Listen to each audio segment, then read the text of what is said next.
바가지를 써도 좋아 죽겠어 라는 제목으로 하나님 은혜를 나누려고 합니다.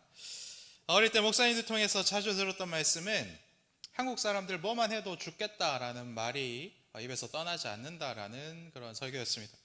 그래서 뭐뭐 해 죽겠네 이런 표현 쓰지 말아야 된다 이런 말씀을 많이 들었습니다. 슬퍼 죽겠네, 기뻐 죽겠네, 좋아 죽겠네, 그리고 너 이제 나한테 죽겠네 뭐 이런 말들이 있지요. 하나는 다른 것 같지만 어쨌든 이런 표현 쓰면 안 된다 이렇게 배웠습니다. 이유는 무엇입니까? 하나님은 우리에게 살아야 한다. 그리고 생명을 주시고 살려주시고 영원한 생명을 주시는 분이신 것 하나, 그리고 또한 우리들의 말에는 능력이 있기 때문에 그렇죠. 그래서 죽겠네 죽겠네 하다 보면 진짜로 즐거울 때도 즐거운 줄 모르고 자기가 슬픈지 알고 그리고 죽어야 되는 사람인지 알기 때문에, 그래서 말에 있는 권세 때문에 그리고 우리들에게 생명 주신 하나님 때문에 그런 말 쓰지 말아야 된다라고 배웠습니다. 그래서 의식적으로라도 좋아서 살겠네, 슬퍼서 살겠네, 기쁘니까 살겠네 뭐 이렇게 하라고 배웠습니다.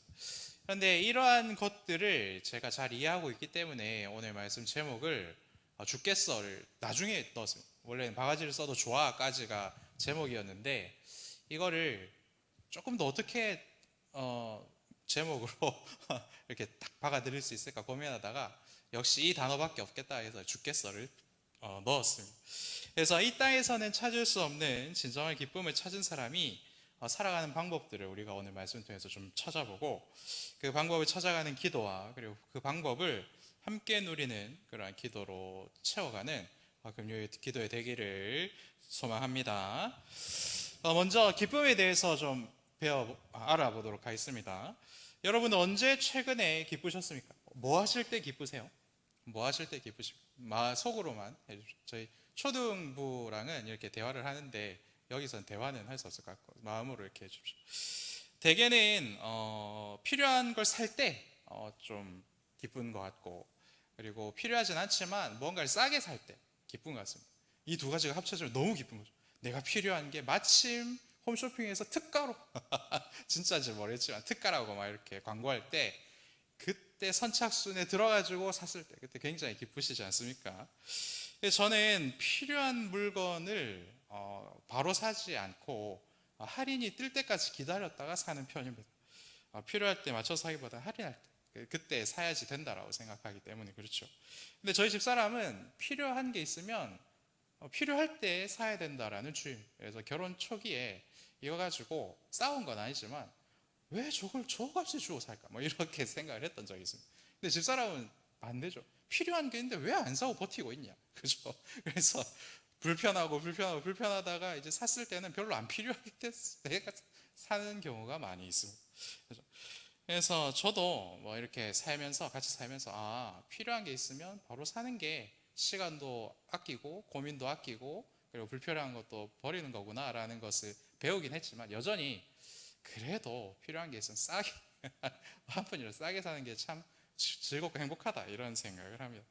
그래서 대개는 원하는 걸 얻었을 때 기쁘고, 아까 말씀드렸듯이 싸게 사면 기쁘고, 그리고 기대했던 일이 우리가 이루어지면 기쁨을 누리는 것 같습니다. 최근에 샀던 것 중에 참 저에게 기쁨을 주었던 거는 그 애플이라는 회사에서 나온 노트북을 제가 구매했을 때 그때 되게 기뻤습니다. 그 회사 컴퓨터를 되게 써보고 싶었는데 항상 윈도우만 썼었고, 윈도우 중에서도 조금 저가형 노트북만 쓸 수 있었어요. 저희가 그렇게 넉넉하지 않았기 때문이죠. 그런데 그 회사 노트북들은 되게 비쌌습니다. 되게 비싸기도 했고 되게 좀 사기 어려운 그런 상황이었습니다. 3년 전에 13인치 모델에 굉장히 성능이 좋은데 가격도 괜찮게 나왔어요. 거기다 같이 있었던 전도사님이 학생이라서 학생 할인을 받으면 더 싸게 살 수 있는 그런 기회가 생겼습니다. 그래서 배정인 전도사님에게 부탁을 해가지고 이제 그 노트북을 샀는데 할인을 받아서 사서 되게 기뻤고, 필요하고 되게 고민을 많이 했던 걸 사서 기뻤어요. 그래서 그거를 요새 젊은 사람들은 언박싱이라고 합니다. 그래서 그거를 풀면서 이렇게 포장을 뜯으면서 이렇게 막 동영상을 촬영하고 뭐 이런 게 있어요. 그래서 그거 촬영할 때 지금도 그 영상이 남아 있는데 그 영상에 등장하는 저의 목소리가 되게 신나 있고 기쁘고 즐거운 그런 걸 볼 수 있어요. 제 얼굴은 안 나오는데 목소리를 들으면 되게 신나 있구나 이것을 알 수 있는 것이죠. 근데 지금은 어떨까요? 제가 그 노트북 보면 기쁠까요? 안 기쁠까요? 잘 쓰고 있습니다. 잘 쓰고 있고 지금도 사무실에서 제가 일하는데 되게 열심히 노력해주는 친구입니다. 참 좋은데 근데 시간이 지나니까 이제 강의 같은 걸 준비하다 보니 용량 큰 걸 열다 보니까 파일이 잘 안 열려요. 파일이 잘 안 열리고 그리고 이제 화면도 13인치라서 조금 큰 게 있으면 좋지 않을까? 뭐 그런 생각을 하게 되는 것이죠. 근데 저와 비슷한 이런 기분을 월요일 날 들었는데 언제였냐면 장례식 마치고 돌아오는 차 안에서 어떤 권사님께서 어머 바나나가 1,000원이야 뒤에서 어머 바나나 한 송이가 1,000원이네. 제가 노트북을 사서 그 언박싱 했을 때 그 톤으로 뒤에서 이번 주 월요일 날 바나나가 한 송이 1,000원. 저도 이제 장보러 다니기 때문에 바나나 한 송이 한 2,000원에서 3,000원 정도 주고 사거든요. 그 정도 주면 괜찮다 이렇게 생각해요. 1,000원이라 그래서 되게 놀랬고 이렇게 보니까 진짜 1,000원이었습니다. 근데 저는 이제 그런 거 크게 관심이 없기 때문에 읽지도 않았고 그랬지만 그런 거 관심 있는 분들은 이제 그 가격을 보고 이건 사야 돼. 그죠? 그래서 교회 말고 여기서 내려주세요. 뭐 이런 분위기 같습니다. 근데 이내 이렇게 정신을 차리시고 싸긴 한데 지금 당장 필요하지 않다. 그래서 굉장히 절제력이 강한 분이시다라고 생각을 했습니다. 그래서 우리들은 이렇게 필요한 것 그리고 싸게 사면 굉장히 좋아하고 기쁩니다. 이처럼 이 땅에서의 모든 인생들도 비슷할 것입니다. 그래서 기쁘기를 원하고 행복하기를 원합니다. 그래서 이러한 것들을 찾아다니고 싸게 사면 좋고 그리고 바가지 쓰지 않으면 좋고 뭐 이런 것이죠. 그런데 이 기쁨이 아까 말씀드렸듯이 생각보다 오래 가진 않더라. 그죠? 모두가 느끼시는 것일 겁니다. 먹는 것에 유통기한이 있듯이 이런 것들을 사는 기쁨, 무언가를 얻는 기쁨도 또한 유통기한이 있는 것 같습니다. 5살 생일을 맞은 어린이는 가지고 싶었던 선물을 받으면서 방방 뛰면서 좋아합니다. 하지만 대부분의 장난감이 주는 기쁨이 채 1년을 넘기지 못하죠. 그래서 아마도 다른 형아들에게 물려받았던 장난감들처럼 아마 어제 저희 집에 왔던 그 선물도 아마 다른 동생들에게 가게 될 것입니다. 청년들은 어떠합니까? 졸업 후에 직장을 얻으면 좋은 직장을 얻으면 불안하지 않고 오늘의 이 불안함을 이길 수 있고 계속해서 행복하게 살 수 있을 것 같은데 사회생활과 직장생활은 어떻습니까? 지금까지 경험해보지 못했던 난이도의 그런 어려움을 우리들에게 선물을 해주지요. 요즘 뜨거운 날씨보다 더 뜨거운 이슈가 하나 있죠. 초등학교 임용 2년차 1학년 담임 선생님께서 학교에서 스스로 그의 생애를 마감했다라는 소식입니다.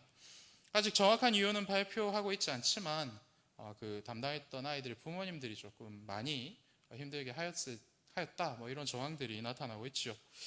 기쁘고 즐거운 것 참 기뻤을 텐데 임용이 되고 그렇게 초등학교 선생님이 된다는 것이 얼마나 기쁜 일이겠습니까?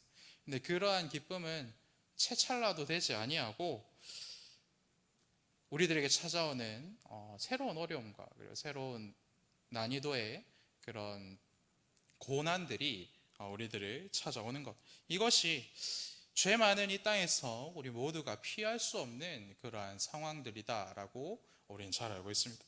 그런데 오늘 본문을 보면 어떻습니까? 험하고 어려움이 많은 이 세상을 불편하게 굳이 불편하게 살면서도 거기에 더해서 바가지를 굉장히 크게 당하는 것도 마다하지 않았던 사람이 등장합니다. 그래서 이 사람은 어떻게 해서 이런 삶을 살 수 있었고 그리고 왜 이런 삶을 살았고 그리고 우리는 어떻게 살아야 되는지 이런 것도 좀 나누려고 합니다.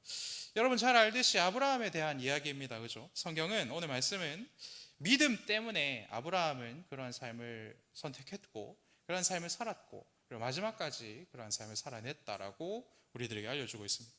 그럼 여러분 도대체 이곳에서 말하는 믿음은 무엇이기에 어렵고 불편한 삶을 굳이 선택할 수도 있고 그리고 마지막에는 바가지를 써도 기뻐서 좋아 죽겠는 그런 삶을 살 수 있겠습니까?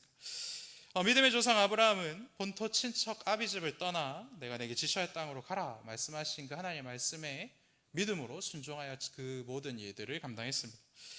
여러분 아브라함이 살았던 우르 땅, 그 친척집을 떠났던 그 우르 땅은 학자들에 의하면 그 당시에 가장 번영하였고 가장 좋았던 도시라고 합니다.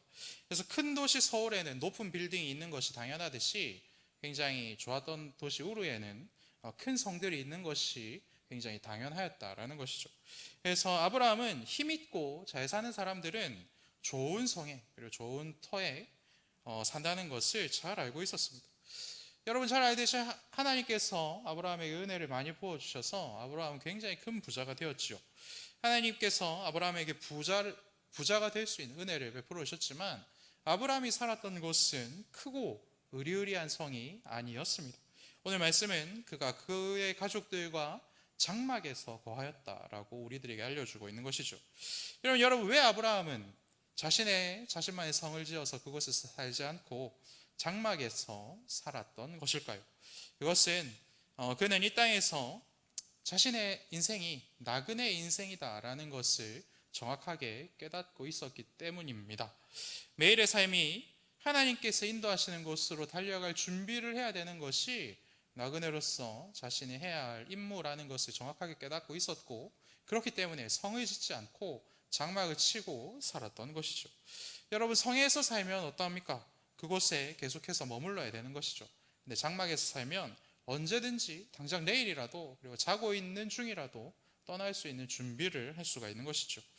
아브라함이 이렇게 매일 이동할 준비를 할 수 있는 이유가 바로 하나님이 설계하여 세우실 견고한 하늘의 성을 바라보는 그 믿음에 있었다라고 하나님께서는 우리들에게 알려주고 있습니다. 그래서 우리가 아무리 노력해도 아브라함의 믿음에 도달할 수 없을 것 같다라는 생각이 드는 이유가 바로 여기에 있는 것이죠. 우리는 이 땅에서 우리가 가진 재산이나 그런 재산의 가치가 올라가는가 아니면 내려가는가, 이곳에 한 곳에 머물러서 말이죠. 그것에만 우리의 인생을 투자하는데, 그런데 아브라함은 그런 것에는 전혀 관심이 없고 하나님이 지시하는 땅으로 갈 준비만 했던 것이 그의 삶이었다. 하나님께서 이렇게 알려주고 있는 것입니다. 아브라함에게 있었던 그렇다면 구체적인 믿음의 내용은 무엇입니까? 우리의 진짜 처소, 우리가 가야 할 본향은 이 땅에서 누릴 수 있는 것이 아니라 지금 하나님이 살아계시는 그곳, 영원한 하나님이 살아계시는 하늘나라, 그곳이 내가 그리고 우리 자손들이 가야 할 그 나라이다라는 것을 정확하게 알고 있었던 것이죠. 그래서 지금 내가 내 아들과 자손들이 살고 있는 이 땅은 우리들이 함께 나그네처럼 살다 갈 것이고 우리가 영원히 살 곳은 따로 있다, 이것을 정확하게 보았고 그것을 믿는 믿음으로 살았기 때문에 이러한 삶을 살 수 있었다라는 것입니다. 영원한 생명 되신 하나님을 온전히 만난 자의 삶, 그리고 믿는 자의 삶은 바로 이와 같은 것이죠. 이러한 믿음으로 평생을 나그네로 살던 아브라함이 굳이 딱 하나의 부동산을 구입합니다. 창세기 23장에 나오는데 그것은 막벨라 굴이죠. 그러면 아브라함이 그동안 모았던 노하우들 다 동원해서 부동산 투자하는 데 사용을 한 것인가? 그럼 지금 목사님 지금까지 한 이야기들 다 거짓말 아니냐? 그래서 아브라함이 그 땅 주변에 고속도로 종점이라도 들어오는 것을 알고 투자를 한 것이 아닌가? 이런 생각을 하실 수도 있습니다. 그런데 막벨라 굴을 구입하는 그러한 장면들을 유심히 보시면 절대로 그런 의도로 구입한 것이 아니다라는 것을 알게 됩니다. 일단 그 당시 시세의 4배나 되는 값을 주고 막벨라 굴을 아브라함은 구입을 합니다. 제가 오늘 네이버 부동산에 들어가서 광진구에서 제일 비싼 아파트가 얼마인지 검색해봤습니다. 한 28억 하는 아파트가 있고, 그리고 좀 비싼 데는 한 22억 정도 하는 것 같습니다. 근데 이제 20억 아파트를 여러분 4배나 주고 사는 사람이 있다면 그 사람을 우리는 뭐라고 불러야 되겠습니까? 광진구 아파트를 80억에서 90억 주고 사는 사람이 있다면 우린 그 사람을 뭐라고 부를까요? 투기꾼이라고 부를까요? 아니면 좀 이상한 사람이라고 부를까요? 좀 이상한 사람인 거죠, 그죠? 시세 차익을 노린다면 4배나 되는 돈을 주고 사지는 않을 겁니다, 그죠? 그리고 아브라함이 그 막벨라 굴을 사는 모습을 보면 흥정을 하지 않는 것을 우리가 볼 수 있습니다. 파는 사람이 일부러 아브라함에게 살 생각이 싹 사라지도록, 그리고 그것보다는 낮은 값을 받아도 굉장히 큰 이득이라는 이 생각으로 굉장히 높은 값을 부르는데, 근데 상식 밖의 행동을 아브라함이 했다라는 것이죠. 이 당시의 문헌을 살펴보면 흥정하는 것이 굉장히 자연스러운 일, 요새도 흥정하는데 이때도 마찬가지라는 것이죠. 그래서 파는 사람은 일부러 좀 높은 값을 부르고 사는 사람은 몇 번의 흥정을 한 다음에 서로가 이제 원하는 그 지점에서 거래가 이루어지는 것이 일반적인 거래의 모습입니다. 그런데 창세기 23장 말씀을 보면 아브라함이 400세겔이라고 이야기하는 그 땅 주인의 말을 듣자마자 바로 돈을 지불하고 그 땅을 그래서 땅 파는 사람이 물릴 수 없도록 그 말이 들어가지 않도록 바로 그것을 구입하는 것을 볼 수 있습니다. 그렇다 아브라함은 왜 이런 일을 했고 할 수 있었는가를 알아야 되지 않겠습니까? 이 당시 다른 용도의 땅은 일정 기간이 지나면 그 소유권이 원래 주인에게로 돌아가게 돼 있습니다. 이게 고대 근동의 법인데, 근데 딱 한 가지 용도로 사용하는 땅은 그 소유권이 영원히 돌아가지 않습니다. 그것이 바로 무덤인 것이죠. 그렇기 때문에 아브라함은 이것을 구매한 겁니다. 그러면 그 동네에 무엇이 들어와야 했길래 아브라함은 이러한 말도 안 되는 거래를 하고, 그리고 그런 거래를 하고도 기뻐할 수 있었던 것이겠습니까? 성경 말씀 보면 아브라함에겐 하나님이 계시는 그곳이 영원한 생명의 나라가 자신이 돌아갈 것이라는 그 믿음이 있었고, 또한 하늘의 별처럼 많아질 자신의 후손들이 하나님께서 주시겠다라고 약속하신 그 가나안 땅에 머물며 나라를 이루고 살아갈 것이라는 그런 믿음도 하나님께서 주셨기 때문에, 그 믿음 때문에 오늘 내가 우리 후손들을 위하여서 미리 이 땅을 사놓아야 되겠다라는 그런 결단을 하였고, 그래서 바가지를 써도 좋아 죽을 만큼 그런 말도 안 되는 행동을 할 수 있었다라는 것이죠. 그래서 어떠한 값을 치르고서라도 내가 하나님의 일을 위하여서 오늘 도움이 되는 삶을 살아야 되겠다. 이것이 아브라함에게 있었던 믿음의 실체라는 것입니다. 그렇기 때문에 이것은 투기도 아니고 투자도 아니죠. 하나님께서 행하실 놀라운 일에 자기의 것을, 하나님께서 주신 자기의 것을 아낌없이 하나님께 돌려드리는 것이 아브라함에게는 기쁜 일이었고, 그리고 하나님께서 주실 그 땅은 상상할 수 없는 은혜가 넘치는 땅이라는 믿음이 있었기 때문에 아브라함은 그런 말도 안 되는 행동을 할 수 있었다라는 것이죠. 그래서 이런 믿음, 내가 가지고 있는 모든 것을 쏟아 부어도 기뻐 죽겠네, 너무나도 행복하다 라는 이런 사람의 모습을 예수님께서는 이렇게 표현합니다. 여러분들도 잘 아시는 말씀인데, 천국은 마치 밭에 감추어진 보화와 같으니 사람이 이를 발견한 후 숨겨두고 기뻐하여 돌아가서 자기의 소유를 다 팔아 그 밭을 사느니라. 그죠? 그저 밭을 사는 것이 중요한 것이 아니라 그 밭에 감추어져 있는 하나님께서 숨겨놓은 보물이 무엇인지를 발견하고, 그 발견한 보물의 가치를 확인하고 그것을 이해하고 그것을 얻기 위해서 자신의 모든 것을 팔아서 그 밭을 사고 하나님께서 감추어 두신 그 보물을 가지는 것, 이것이 바로 천국을 알고 천국을 소망하고 그리고 천국에 대한 믿음이 있는 자의 삶이다라고 성경은 계속해서 우리들에게 알려주고 있는 것이죠.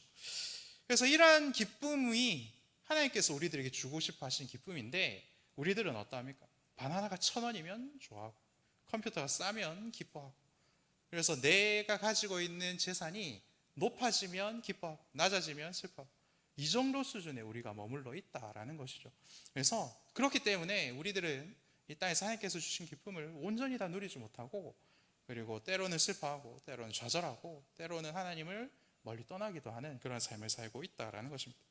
아브라함은 하나님께서 만드실 영원한 나라를 하늘과 그리고 가나안 땅에서 발견하였습니다. 그래서 자신에게 많이 있었던 재산을 아낌없이 밀어 넣을 수 있었던 것입니다. 이런 이해 안 되는 삶을 사시는 분들을 우리는 역사 속에서 종종 만납니다. 독립운동가 중에 김용환 선생님이시라는 분이 있습니다.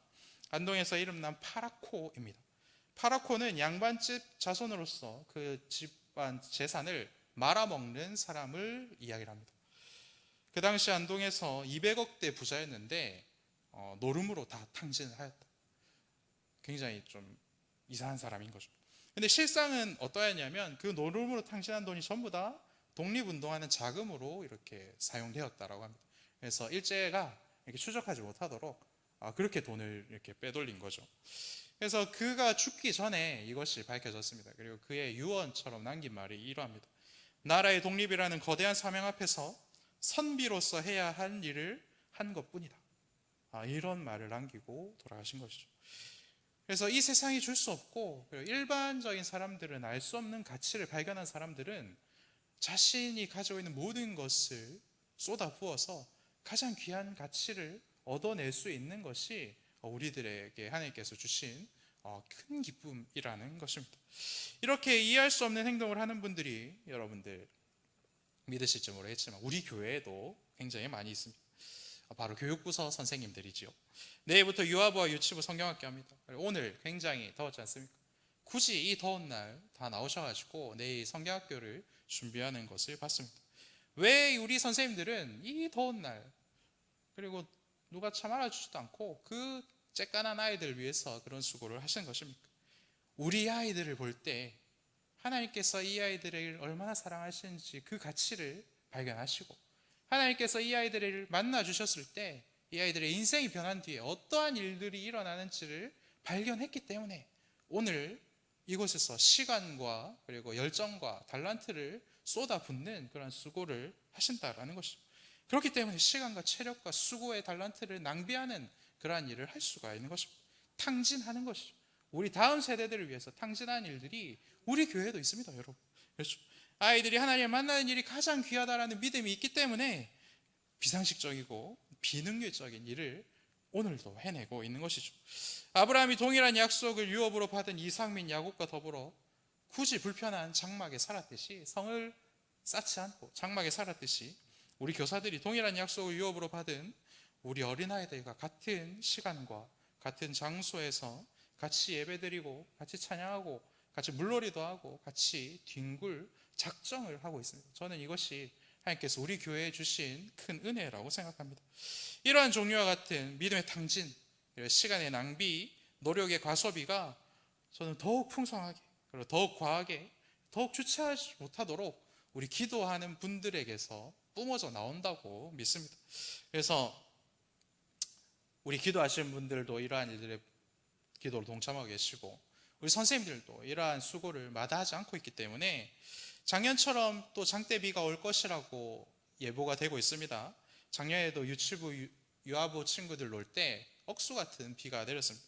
근데 그때 너무 아이들이 신나게 놀았고 우리 선생님들도 되게 즐거웠습니다. 그리고 초등 1, 2부는 너무나도 용감하게 2023년에 화요일, 수요일, 목요일 성경학교를 갑니다. 월화수도 아니고 목금토도 아니고 화수목을 갑니다. 요새 아이들 학원 다니는 굉장히 바쁘거든요. 그런데 화수목으로 정해서 수련회를 갑니다. 굉장히 감사한 것은 선생님들도 굉장히 많이 찾아와 주시고 저희 아이들도 되게 많이 갑니다. 그래서 저희들이 굉장히 많이 준비하고 있는데 이러한 일들도 할 수 있는 것이 우리 선생님들의 헌신이 있기 때문에 그런 것이죠. 그리고 더 놀라운 사실은 계속 놀라운 사실 말씀드려서 죄송합니다. 계속 놀라주십시오. 더 놀라운 사실은 저희 중등부, 고등부, 대학부는 부산까지 가서 하나님의 은혜를 받고 오려고 준비하고 있습니다. 사실 서울촌 애들이 서울 벗어나면 죽는 줄 아는 애들이 많거든요. 서울에서만 다니다 보니까 한 1시간, 2시간 버스 타면 다 기절하고 막 그런. 근데 걔네들이 지금 5시간 버스 타고 부산에 가야 돼요. 그래서 오고 가는 길 자체가 하나님의 은혜가 없으면 할 수 없는 일인데 이런 것들을 저희가 준비하고 있습니다. 그리고 유아는 어떻습니까? 해외 선교도 가고 국내 선교도 가고 그리고 또 수련회도 또 한다고 합니다. 이런 청년들이 대한민국의 서울시민교회에 있습니다. 굉장히 놀랍지 않습니까? 그리고 같은 믿음과 같은 언약 안에 있는 우리 희망부도 캠프를 또 준비하고 있습니다.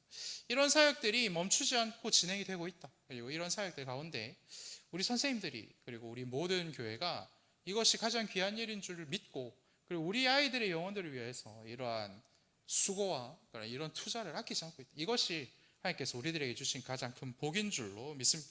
그래서 우리 모든 교육부서와 여러분 사역들을 통해서 같은 믿음의 낭비를 가장 귀한 것으로 여기는 이 믿음들이 계속해서 흘러가기를 원합니다. 그래서 이번 23년 여름 수련회를 통해서 은혜 받은 아이들이 우리 서울시민교회를 책임지고 이끌어갈 그런 지도자들로 성장하고 그리고 그 아이들이 또한 똑같이 새로운 우리 어린 영혼들을 위해서 자신의 인생을 낭비할 줄 알고 재능도 낭비할 줄 알고 그리고 물질까지도 낭비할 줄 아는 그런 선한 영향력들이 계속해서 이어질 줄로 믿습니다. 그래서 이 세상은 싸게 사는 것을 가장 큰 기쁨이요 가치라고 생각하지만 믿음은 뭐라고 말씀하십니까? 가장 귀한 하나님을 위하여서 내 모든 것을 아낌없이 밀어넣을 수 있는 것이 하나님만이 주실 수 있는 이 세상은 알 수 없는 비밀이고 기쁨이라고 말씀하십니다. 이곳에서 기도하는 우리들과 이곳 서울시민교회에서 자라는 우리 모든 아이들이 같은 약속을 유업으로 받아 그 유업을 계속해서 실행하는 그런 복을 누리기를 축복합니다.